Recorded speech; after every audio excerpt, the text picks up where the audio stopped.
2,000 years ago,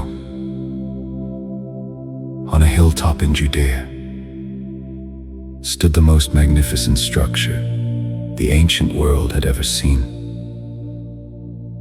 This is not a painting. This is not a guess. This is what scholars, archaeologists, and scripture tell us ancient Jerusalem actually looked like. The walls rose 40 feet from bedrock, hewn limestone, cut by hand, fitted without mortar, so precise you couldn't slide a blade between them. Herod didn't build a city. He built a fortress disguised as a holy place. 70 generations walked through these gates. Kings and beggars, priests and soldiers, each one looking up at the same stone. The southern steps, 200 feet wide, where pilgrims climbed toward the temple. Imagine the sound: thousands of sandals on limestone, prayers in every dialect of the ancient world, rich and poor ascending the same stairs. Because before God, the steps didn't care who you were.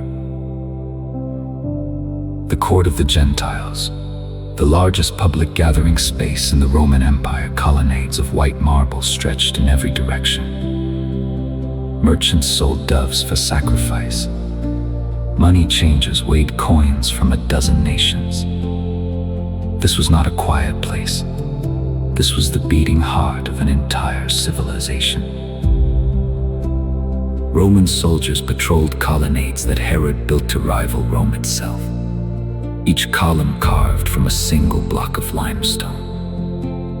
The message was clear: this city belongs to God, but Rome is watching. And then the temple itself, covered in plates of gold so bright that ancient writers said you could not look at it in direct sunlight. Josephus wrote that strangers approaching Jerusalem thought the Temple Mount was covered in snow. It wasn't snow, it was white marble and gold, reflecting the light of God back into the sky.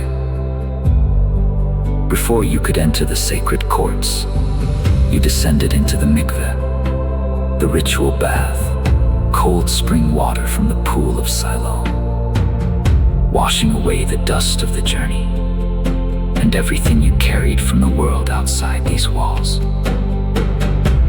At sunset, the golden light would catch the temple walls, and for a few minutes, the entire city glowed.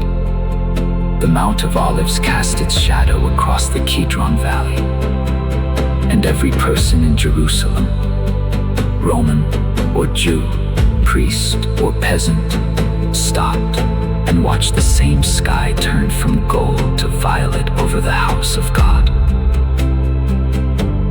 And when night fell, the oil lamps were lit, thousands of small flames across the Temple Mount. The priests tended the altar through the darkness. The city slept, but the temple never did. 2,000 years later, the stones remain. And if you listen carefully, they still remember every prayer. This was Jerusalem, not as we imagine it, as it was.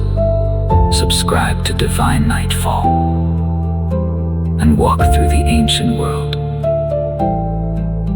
one sacred site at a time.